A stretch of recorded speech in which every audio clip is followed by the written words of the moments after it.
Jack Miller drove his forest ranger truck along the bumpy dirt road that cut through the Oregon woods. The rain had finally stopped after 3 days of constant downpour. His job today was to check for storm damage on the eastern trails. At 38 years old, Jack had the weathered face of a man who spent most of his life outdoors with kind brown eyes that crinkled at the corners when he smiled. The radio crackled. "Dad, are you there?" It was Emma, his 10-year-old daughter, calling from the ranger station where she and her younger sister Lily waited with Nancy, the office manager. Jack picked up the receiver. "I'm here, sweetheart. Everything okay?" "Lily wants to know if we can have pizza for dinner." Emma's voice was serious, as if delivering crucial information. Jack smiled. "Tell your sister that sounds like a plan. I'll be back in a couple hours." "Be careful, Daddy," came Lily's voice in the background. "Always am, Pumpkin." Jack hung up the receiver and felt the familiar mix of love and sadness wash over him. For 3 years now, he had been raising the girls alone after losing his wife, Kate, to cancer. Some days the weight of being both mother and father crushed down on him, but the girls gave him purpose. They were the reason he got up every morning. The truck couldn't go any farther on the flooded access road, so Jack grabbed his gear and continued on foot. The forest was quiet after the storm, with only the drip of water from leaves and the occasional call of a bird breaking the silence. Jack loved these woods. They had been his sanctuary since Kate died, the one place where the hollow feeling in his chest didn't ache quite so badly. He hiked for nearly an hour, noting several fallen trees that would need to be cleared. The main trails were in decent shape, but Jack decided to check a less-traveled path that wound deeper into the forest. This area was his favorite. Old-growth trees that had stood for hundreds of years, their massive trunks reaching toward the sky. As Jack rounded a bend in the trail, something white caught his eye through the trees. Something that didn't belong, in the deep green and brown of the forest. He moved closer, thinking perhaps it was trash left by hikers or maybe a plastic bag caught in the branches. What he saw made him freeze in his tracks. A woman was tied to a large oak tree. She wore a white wedding dress, now dirty and torn, the once beautiful fabric hanging in wet strips around her slumped body. Her head hung forward, dark hair covering her face. She wasn't moving. "Hey!" Jack called, rushing forward. "Can you hear me?"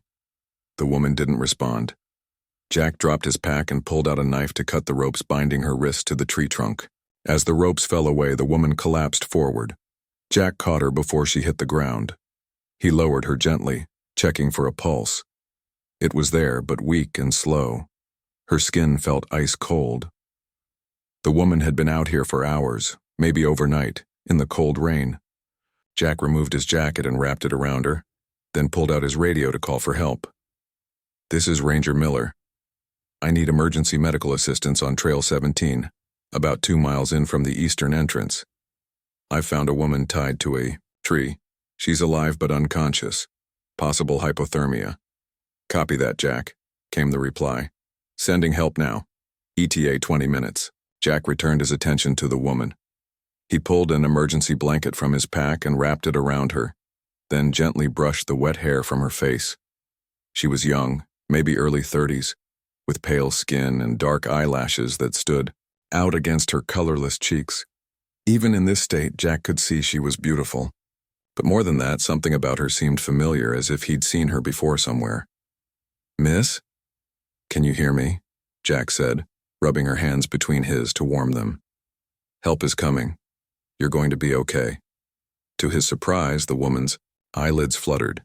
She opened her eyes, a striking shade of blue, and stared at him with confusion and fear.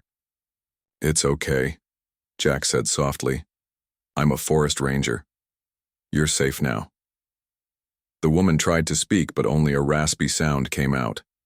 Jack reached for his water bottle and helped her take a small sip. She tried again. "Don't let him find me," she whispered, her voice breaking. "Please." Before Jack could ask who she meant, her eyes closed again, and she slipped back into unconsciousness. Jack felt a chill that had nothing to do with the damp forest air. Who would do this to someone? And on what looked like her wedding day, he checked his watch. The ambulance team would still be at least 15 minutes away. He pulled out his phone and took a few photos of the scene, the ropes, the tree, the general area. His ranger training taught him to document unusual situations, and this was definitely unusual. It might help the police later. As he waited, Jack examined the ropes that had bound the woman. They weren't just randomly tied. These were proper knots, the kind someone with experience would use. This wasn't a prank gone wrong. Someone had deliberately left this woman here to suffer, or worse. The sound of voices calling his name pulled Jack from his thoughts. The medical team had arrived faster than expected, 2 paramedics carrying equipment through the trees. Over. Here, Jack called, waving them over. The paramedics worked quickly, checking the woman's vitals and starting an IV. They placed her on a stretcher, wrapping her in thermal blankets. She said something about not letting someone find her. Jack told the lead paramedic, a woman named Beth he'd worked with before. I think she might be in danger. Beth nodded. We'll let the police know. You coming with us? Jack hesitated, thinking of his daughters waiting at the station. But something about this woman and her desperate plea tugged at him. He needed to make sure she was safe. Let me make a call first, he said. Jack called Nancy and explained the situation. She assured him she could watch the girls until his sister Karen picked them up. With that settled, Jack followed the stretcher back through the forest. In the ambulance, Jack sat quietly as the paramedics worked. The woman remained unconscious, but her color was improving slightly. Jack couldn't help staring at her left hand. There was no ring, just a pale band of skin where one had recently been. At the hospital, a team of nurses and doctors took over, wheeling the woman through double doors while Jack was directed to a waiting area. A police officer arrived shortly after and took Jack's statement and the photos from his phone. Any idea who she is? The officer asked. Jack shook his head. No identification on her. Just the wedding dress. And you said she mentioned someone finding her like she was hiding? Yes. She seemed scared. The officer wrote something in his notebook. We'll check missing persons reports. A runaway bride would probably be reported by now. After the officer left, Jack sat in the waiting room, unable to make himself leave. He should go home to his daughters, he knew that. This wasn't his problem. He had done his job, found her, got her help. The police would handle it from here. But Jack couldn't shake the feeling that there was more to this story. The woman's frightened blue eyes haunted him. Don't let him find me, she had said. Those words held real terror. A doctor finally approached him 2 hours later. Mr. Miller, the woman you found is stabilized. She's suffering from mild hypothermia and dehydration, but she'll recover fully. Has she said anything about who she is or what happened? She's given us her name, Olivia Clark, but she's not very talkative, actually. The doctor hesitated. She's asking for you. She says you saved her life. Jack stood up, surprised. Can I see her? The doctor nodded and led him through the hallway to a small private room. There, propped up in bed with an IV in her arm and color returning to her cheeks, was the woman from the forest, Olivia Clark. When she saw Jack, relief washed over her face. You came back, she said softly. Jack moved to her bedside. Of course I did. How are you feeling? Better. She looked down at her hands. Thank you for finding me. If you hadn't come along. Do you feel up to telling me what happened? Jack asked gently. Who did this to you? Olivia's eyes filled with tears. It was supposed to be my wedding day, she whispered. But I found out the truth about him, and I ran. I never thought he would. Her voice broke off as a sob escaped her throat. Without thinking, Jack reached out and took her hand. It's okay, he said. You're safe now. As Olivia's fingers tightened around his, Jack felt something stir inside him. A protective instinct he hadn't felt for anyone outside his daughters in a very long time. Whoever had done this to her was still out there. And something told Jack that this woman's story was far from over. The hospital room was quiet except for the steady beep of the heart monitor. Olivia sat propped up against white pillows, her dark hair washed and combed, falling in waves over her shoulders. The hospital gown had replaced her ruined wedding dress, which now sat in a plastic bag as evidence. Jack returned to her room the next morning carrying a small bunch of wildflowers his daughters had picked from their garden. When Olivia saw him, her face brightened. "You came back," she said. Jack placed the flowers on her bedside table. "Emma and Lily wanted you to have these. They're very curious about the lady their dad found in the woods." "Emma and Lily," Olivia repeated. "Your daughters?" Jack nodded. 10 and 7. They're with my sister today." Before they could talk more, a police officer entered the room. Officer Diane Kelly was tall, with short gray hair and eyes that missed nothing. She nodded at Jack, then turned to Olivia. "Ms. Clark, I need to ask you some questions about what happened. Are you feeling up to that?" Olivia's hands twisted the sheet covering her lap, but she nodded. "Yes." "Would you prefer to speak privately?" Officer Kelly glanced at Jack. "No," Olivia said quickly. "He saved my life. He can stay." Officer Kelly pulled out a notebook. "Can you tell me why you were in the forest wearing a wedding dress?" Olivia took a deep breath. "I was supposed to marry Peter Grant yesterday. It was going to be a big wedding at the Lakeside Resort. 300 guests." Jack recognized the name. Peter Grant was one of the wealthiest men in the county, owner of several businesses and a large estate on the lake. "But you didn't go through with it," Officer Kelly prompted. "No, I couldn't." Olivia's voice grew stronger. "That morning, I went to Peter's home office to leave him a note, a surprise for after the ceremony. I found some documents he'd left out, financial records, bank statements, emails." Her hands gripped the sheet tighter. "Peter has been stealing from his investors, moving money around through fake companies, millions of dollars. And worse, he was planning to put some assets in my name after we were married, without me knowing." "You confronted him?" the officer asked. Olivia nodded. "I was in shock. We argued. He got angry in a way I'd never seen before. He said I was being dramatic, that I didn't understand business. But when I said I was calling off the wedding, She paused, her voice shaking. "He grabbed me and said no one walks away from him, that I belonged to him now." Jack felt a surge of anger. He'd heard about men like Peter Grant, men who thought their money gave them the right to control everything and everyone around them. "I managed to get away," Olivia continued. "I just ran, still in my dress. I took my car and drove, not knowing where to go. I ended up on a forest road when my car ran out of gas. Then the storm hit." "And how did you end up tied to a tree?" Officer Kelly asked. "I was trying to find my way to the main road, then I heard voices calling my name. It was Don and Steve, Peter's friends. They found me and said Peter was worried that they'd take me back. When I refused..." Tears slipped down Olivia's cheeks. "They said they were going to teach me a lesson, that a night in the forest would make me appreciate what Peter offered. They tied me to that tree and left me there. I screamed until my voice gave out, but no one was around to hear." Officer Kelly wrote everything down. "We'll need descriptions of these men. Don Wilson and Steve Porter. They're Peter's business partners. Everyone in town knows them. We'll bring them in for questioning." Officer Kelly closed her notebook. "Ms. Clark, I recommend you get a restraining order against Mr. Grant and his associates, and you'll need a safe place to stay."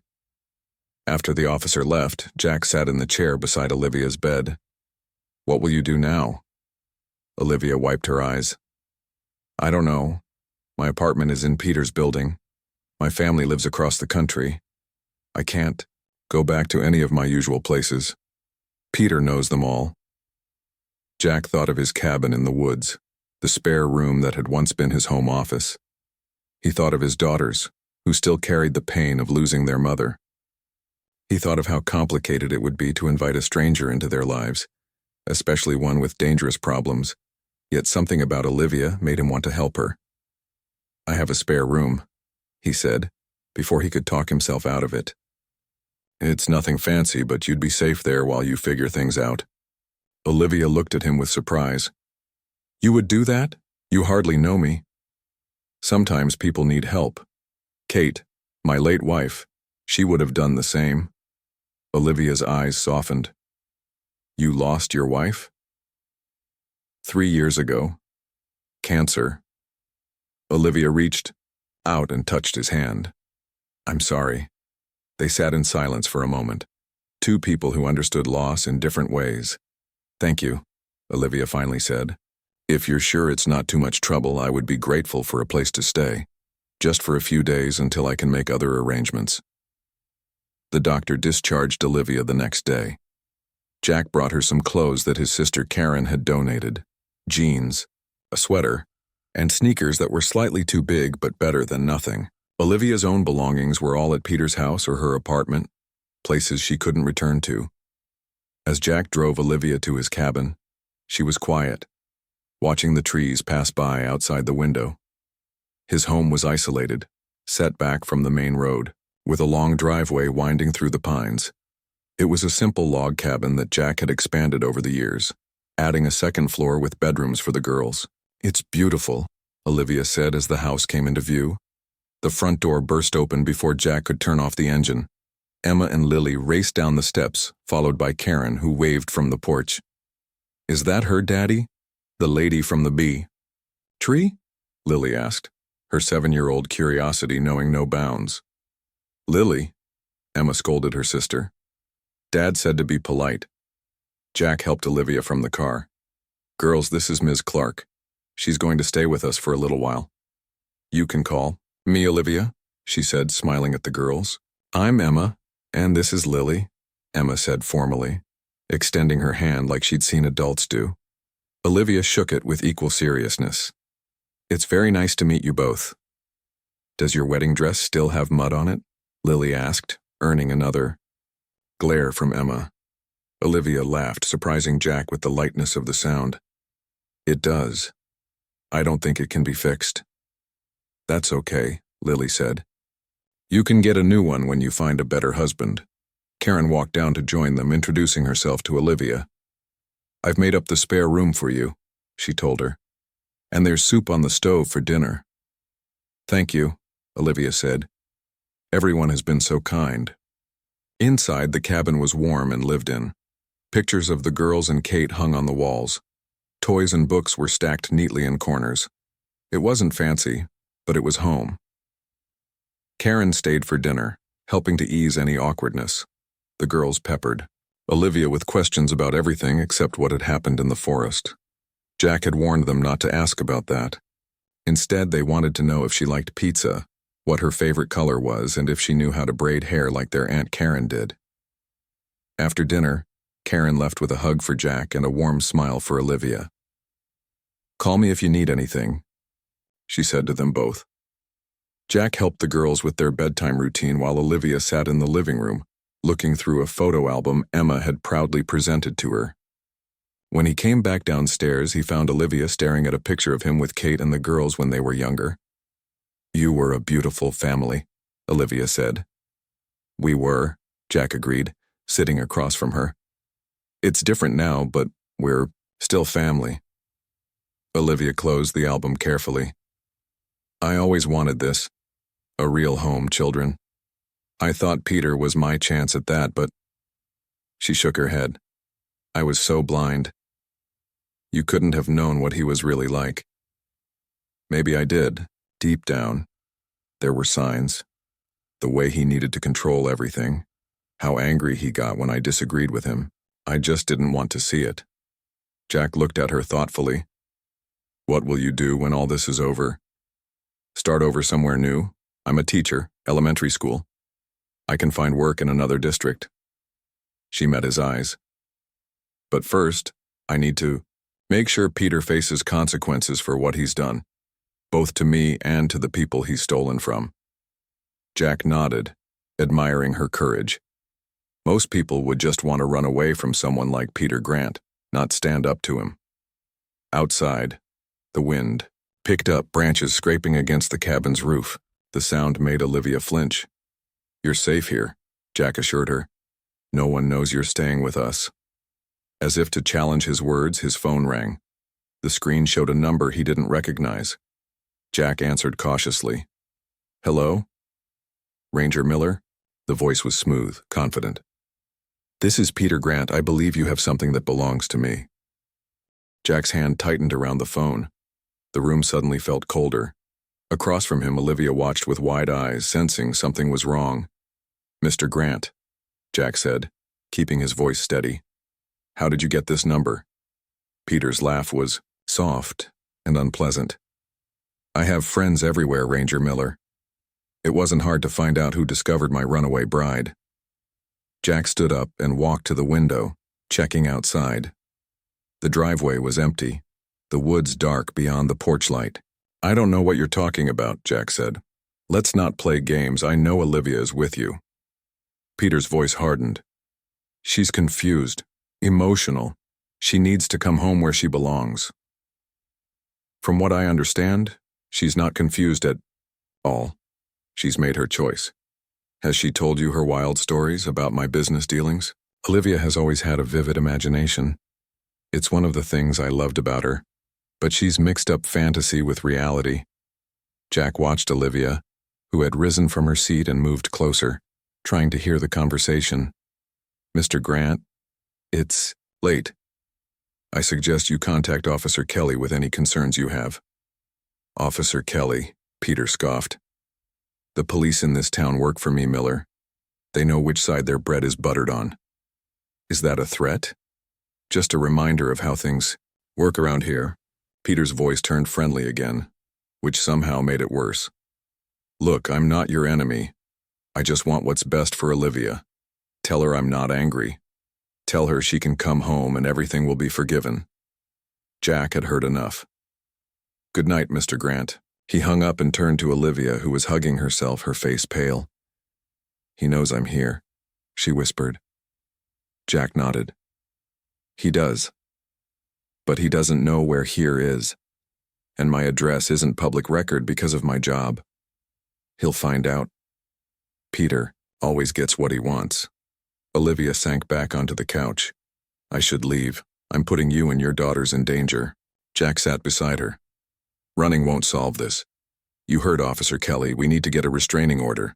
And if what you found in his office is true, the police need that information. You believe me?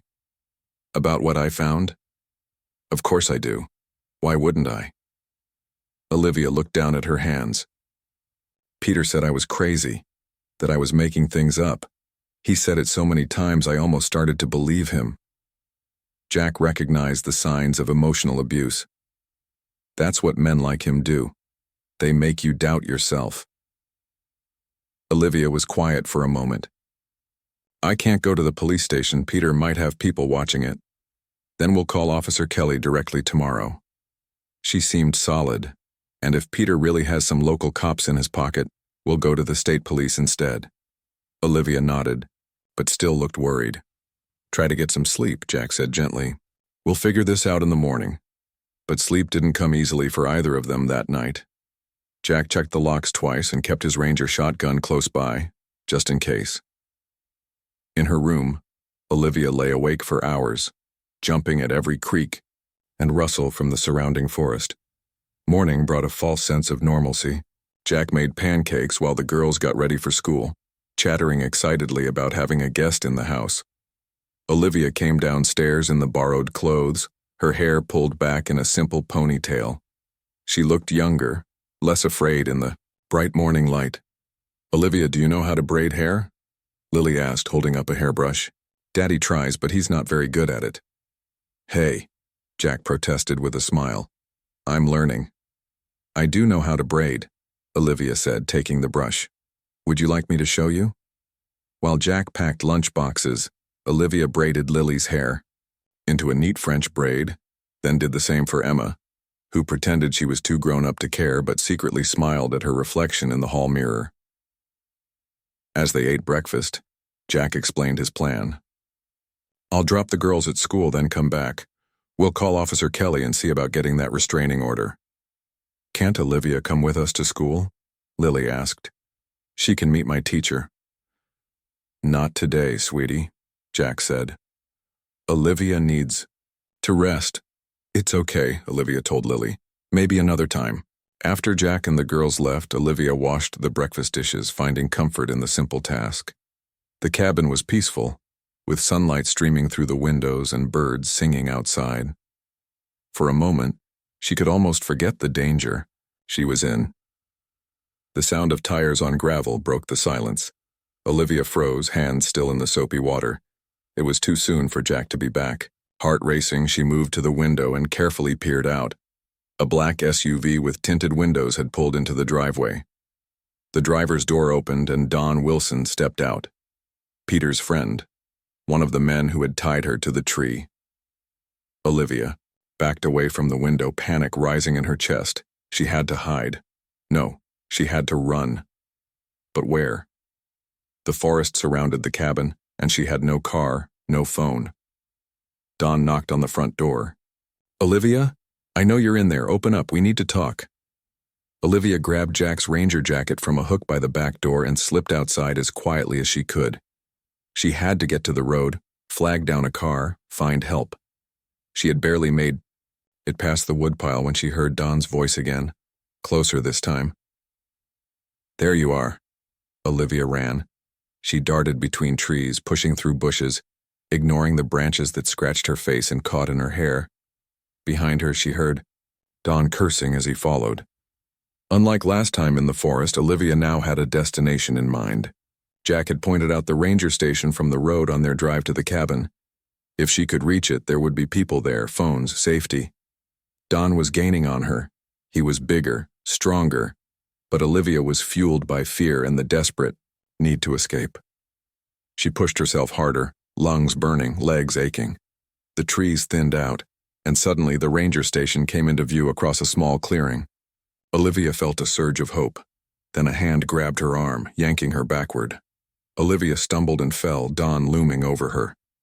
"You're causing a lot of trouble, you know that?" He was breathing hard, angry. "Peter's been very patient." "But that's running out. Let me go," Olivia said, trying to scramble away. "Can't do that. Peter wants to talk to you." Don reached down to grab her again. Olivia's hand closed around a fallen branch. She swung it with all her strength, catching Don in the knee. He howled in pain and dropped to the ground. She jumped up and ran the last stretch to the ranger station, bursting through the front door. Nancy, the office manager Jack had mentioned, looked up in surprise. "Please," Olivia gasped. "Call Jack, Miller, and the police. A man is chasing me." Nancy didn't waste time with questions. She picked up the phone and dialed, then reached under her desk and pulled out a can of bear spray. "Stay behind me," she told Olivia. The door flew open. Don stood there, his face twisted with rage. When he saw the bear spray pointed at him, he stopped. "This is private property," Nancy said firmly, "and I've already called the sheriff. I suggest you leave." Don's eyes narrowed as he looked at Olivia. "This isn't over. Peter doesn't give up what belongs to him." Then he was gone, limping back to his SUV. Jack arrived minutes later, his truck skidding to a stop outside. He rushed in, his face tight with worry. When he saw Olivia, relief washed over him. "Are you hurt?" he asked, checking her scratched face and hands. "No, just scared." Olivia was shaking now that the danger had passed. "Don found your cabin. He tried to take me." Jack's expression darkened. "That's it. We're going to the state police right now. This has gone too far." Nancy, who had been quietly listening, stepped forward. "Jack, take her to my sister's place in Pine Ridge. It's 2 hours away. Stay there while the police sort this out." "What? About the girls?" Jack asked. "Karen can pick them up from school. I'll call her." Jack nodded. "Thank you, Nancy." As they drove away from the ranger station, Olivia looked out the window at the passing trees. "I'm so sorry for bringing this trouble to you." Jack glanced at her. "None of this is your fault. You know that, right?" Olivia didn't answer. She had spent months letting Peter tell her that everything was her fault, that she was too emotional, too dramatic, too much. It was hard to unlearn those thoughts.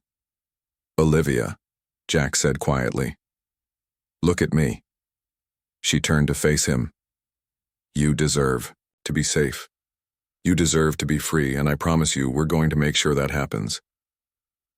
For the first time since Jack had found her tied to that tree, Olivia felt something other than fear. Something that felt a lot like hope. Nancy's sister lived in a blue farmhouse surrounded by apple trees. Her name was Ruth, and she welcomed Jack and Olivia without asking too many questions. She was a widow in her 60s with kind eyes and a no-nonsense attitude. "You can stay, as long as you need," Ruth told them, showing them to separate rooms upstairs. "Nobody will look for you here." Jack called Karen to check on the girls. "They're fine," his sister assured him. "Having a great time. Emma's helping me bake cookies, and Lily's building a fort in the living room. Tell them I love them," Jackie said, "and that I'll be home soon." That evening, they sat in Ruth's kitchen eating homemade stew. Olivia seemed calmer now that they were far from town. Jack had contacted Officer Kelly, who promised to meet them tomorrow at the state police headquarters in the next county. "You never really told me what you found in Peter's office," Jack said, as Ruth cleared the dishes, giving them some privacy. "The documents that made you run." Olivia stirred her tea slowly. "Financial records, bank statements, emails. Peter has been running a Ponzi scheme through his investment company. He takes money from new investors to pay returns to earlier ones, while skimming millions off the top." "And you took these documents with you?" Olivia nodded. "I grabbed what I could. They're hidden in a locker at the bus station. I was going to take them to the FBI, but then Peter's friends caught you." "Yes, but that's not all." Olivia leaned closer. "Peter was setting up accounts in my name. Once we were married, he was going to transfer money into those accounts. If his scheme was discovered, I would look like his partner. I would go to jail with him." Jack felt a cold anger building inside him. He was setting you up to take the fall. At least partly. It was the perfect plan. No one would suspect the sweet kindergarten teacher. "We need to get those documents to the authorities." Olivia nodded. "The locker key is in my purse, which is still in my car. The car ran out of gas on Forest Road 22 near the old campground." Jack thought for a moment. "I know that area. We can go back for your car tomorrow after we meet with the state police." That night, neither of them slept well. Jack kept thinking about Peter Grant and men like him. Wealthy, powerful men who thought they could take whatever they wanted. Men who saw people as possessions. He thought about Olivia, who had almost been trapped in a marriage to such a man. In the morning, Ruth made them breakfast and packed sandwiches for their trip. "Be careful," she said as they left. "Men like that don't give up easily." The state police headquarters was a modern building with glass doors and bright lights. Officer Kelly met them in the lobby, along with a tall man in a suit who introduced himself as Detective Harris from the Financial Crimes Division.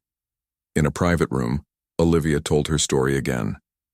This time, Detective Harris asked detailed questions about the documents she had seen. "If what you're describing is accurate, this is a major fraud case," he said. "We'll need those documents." "They're in a locker at the bus station," Olivia explained, "but my car with the key is still out in the forest." Detective Harris looked at Officer Kelly. "We'll send a team to recover the vehicle." "That won't work," Jack said. "The road is partially washed out from the storm. I know where it is. I can take you there." They agreed that Jack and Officer Kelly would go to recover the car and locker key, while Olivia would stay at the station with Detective Harris. 2 officers would escort them for extra protection. "Be careful," Olivia said to Jack as he prepared to leave. "Don and Steve might be watching the car." Jack squeezed her hand. "We'll be fine. You stay safe here." The drive back to Forest Road 22 took over an hour. Jack rode with Officer Kelly, while the 2 state police officers followed in another car. The forest was quiet, the road still muddy from the recent storm. "There," Jack pointed as they rounded a curve. A small blue car was parked at an angle, half off the road. Officer Kelly slowed down, scanning the area. "Looks clear, but let's be careful." They approached the car cautiously. One of the state police officers checked the surrounding woods while the other examined the car. "No signs of tampering," he reported. "Looks like it just ran out of gas, like the lady said." Jack peered through the window.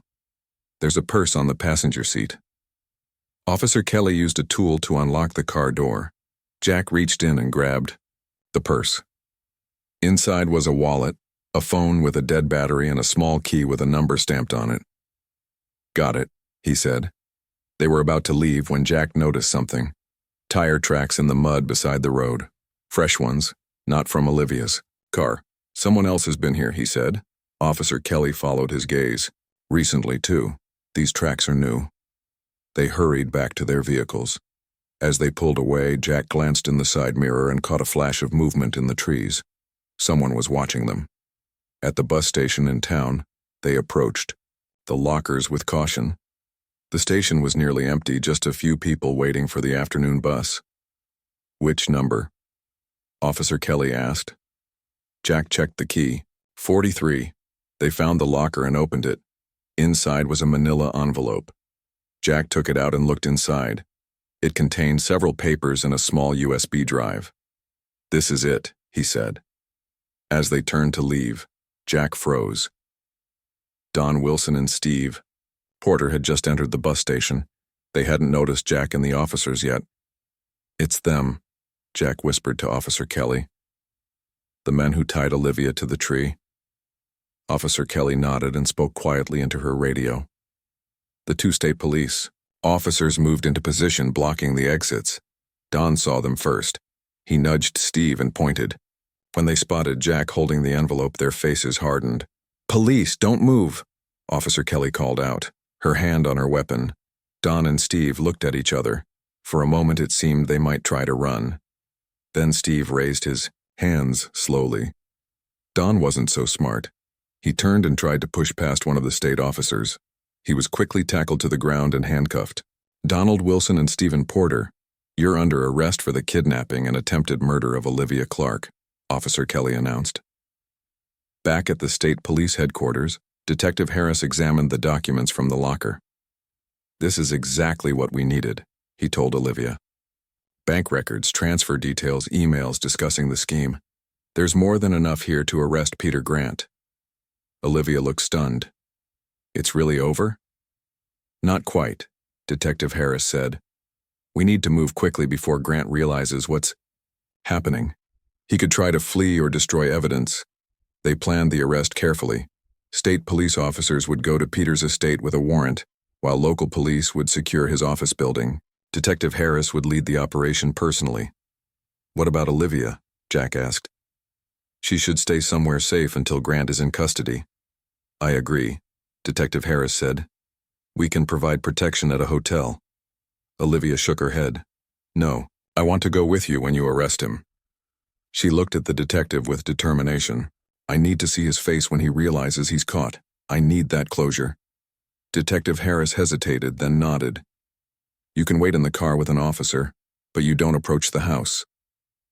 As they prepared to leave, Jack pulled Olivia aside. "Are you sure about this?" "I need to do this, Jack.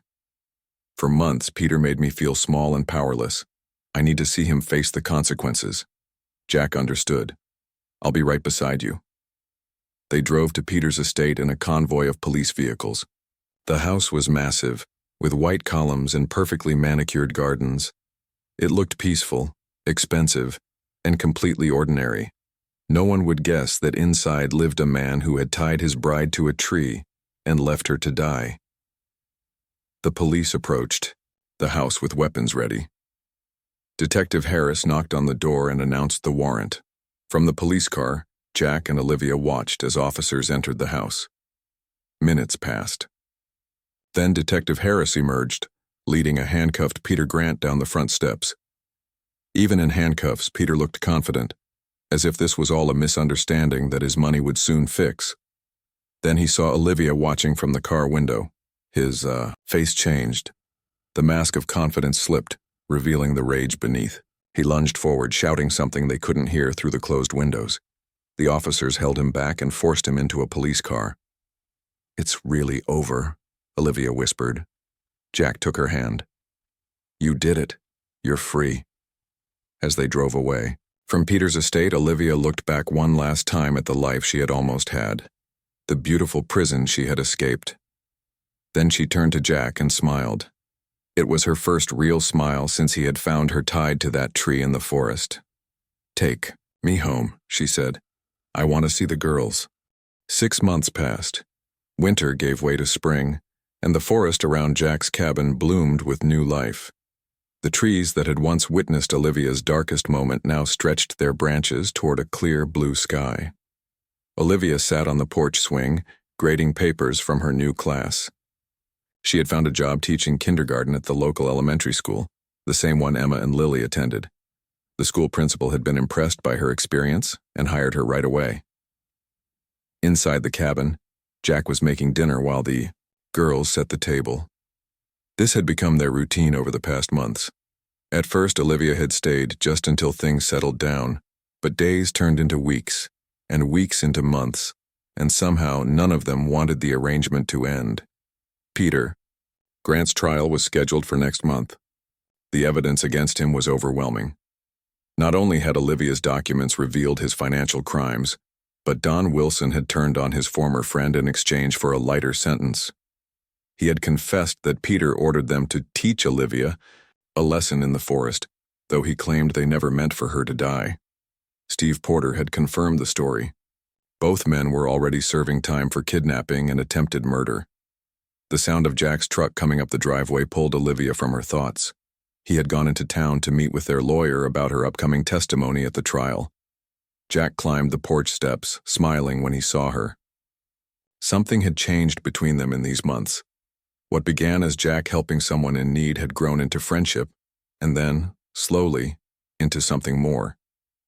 Neither of them had put it into words yet, both cautious after their past hurts, but the feeling was there. "How did it go?" Olivia asked as Jack sat beside her on the swing. "Good. The prosecutor says your testimony is solid. They don't expect any problems." Olivia nodded, trying to hide her nervousness. The thought of facing Peter in court still made her stomach twist with anxiety. "You don't have to do this," Jack said, reading her expression. "They have enough evidence without your testimony. I know, but I need to do it, for me." Olivia closed her gradebook. "How are the girls after school?" "Good. Emma got an A on her science project, and Lily lost another tooth. That's her third this month." Jack laughed. "I'm going to go broke, paying for all these teeth." The door opened and Emma stepped onto the porch. "Dad," Lily spilled the milk again. Jack sighed. "I'll be right there." After he went inside, Olivia sat for a moment enjoying the peace of the forest. She still had bad dreams sometimes about being tied to that tree, cold and alone. But they were coming less frequently now. This place that had once held her worst, memory was becoming home. Later that evening, after the girls were in bed, Jack and Olivia sat by the fireplace. Spring nights were still cool in the mountains, and the gentle crackling of the fire filled the comfortable silence between them.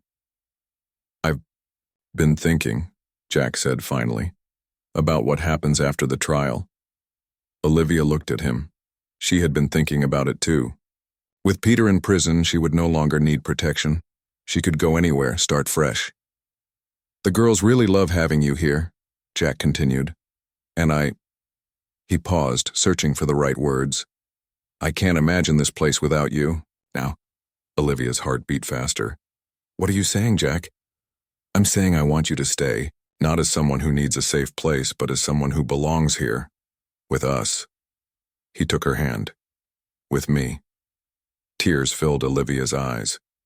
Not sad tears, but the kind that come when happiness feels almost too big to hold inside. "I want that too," she whispered. Jack leaned forward and kissed her gently. It was their first kiss, sweet and full of promise. The day of Peter's trial arrived. Olivia wore a simple blue dress and her hair pulled back. Jack sat in the front row of the courtroom to support her, along with Officer Kelly and Detective Harris. When Peter was led in wearing an orange jumpsuit, he looked smaller somehow, less powerful. His eyes found Olivia immediately, and she felt a chill. But this time, she didn't look away. She met his gaze steadily until he was the one who broke eye contact. Olivia's testimony was clear and strong. She told the court about finding the documents, about Peter's threats, about running away and being caught by his friends. She described being tied to the tree, and left in the cold rain. Her voice didn't waver, even when Peter's lawyer tried to suggest she had misunderstood the documents or that she had planned to blackmail Peter. "I was afraid," Olivia said, "but I'm not afraid anymore." After the trial, which ended with Peter being convicted on all counts, Jack suggested they visit the place where he had found Olivia 6 months ago. "Are you sure?" he asked. "We don't have to." "I'm sure," Olivia said. "I need to see it one more time." They walked through the forest, the spring sunshine filtering through the trees. The path seemed different now, bright and alive with wildflowers and birdsong. When they reached the clearing with the oak tree, Olivia stopped. The rope marks on the trunk had faded, but she could still see where she had been tied. "This is where everything changed," she said quietly. Jack stood beside her, solid and comforting, "For both of us." Olivia touched the rough bark of the tree. 6 months ago, she had thought her life was ending here. Instead, it had been a beginning. "I have something to ask you," Jack said. He reached into his pocket and pulled out a small box. Olivia's breath caught as he knelt on one knee in front of her. "I know it hasn't been that long," Jack said, "and we can wait if you're not ready. But I love you, Olivia. The girls love you, and I think Kate would approve too." He opened the box to reveal a simple silver ring with a small diamond. "Will you marry me?" Tears spilled down Olivia's cheeks. This was so different from Peter's proposal in an expensive restaurant with a ring that cost more than most people's cars. That had been about possession. This was about love. "Yes," she said. "Yes, I will marry you." Jack slipped the ring onto her finger, then stood and wrapped his arms around her. As they held each other under the oak tree, Olivia thought about how life could change in unexpected ways, how the worst moment of her life had led her to the best. They decided on a small wedding in the summer, just family and close friends in the backyard of the cabin. No white dress this time. Olivia would wear blue, her favorite color. Emma would be her maid of honor, and Lily would scatter flower petals. Jack's sister Karen would bake the cake, and Officer Kelly and her husband would bring the music. It would be nothing like the wedding Olivia had almost had with Peter. It would be better. It would be real. As they walked hand in hand back through the forest, Olivia thought about the title of a book she often read to her kindergarten students. "Sometimes good things fall apart so better things can fall together." She had been tied to a tree and left to die. Jack had found her, untied her, and helped her build a new life. Together they had faced danger and fear and come out stronger. Now they were creating something beautiful from something broken. A family, built not from obligation or possession but from choice and love. When they reached the edge of the forest, Jack's cabin came into view. Emma and Lily were in the front yard with Karen, planting flowers in the garden. When they saw Jack and Olivia, they waved excitedly. "Mom! Dad! Come see what we planted," Lily called out. Olivia froze for a moment, her eyes filling with tears again. It was the first time Lily had called her Mom. Jack squeezed her hand. "Welcome home," he whispered, and it was. After everything, Olivia was finally home.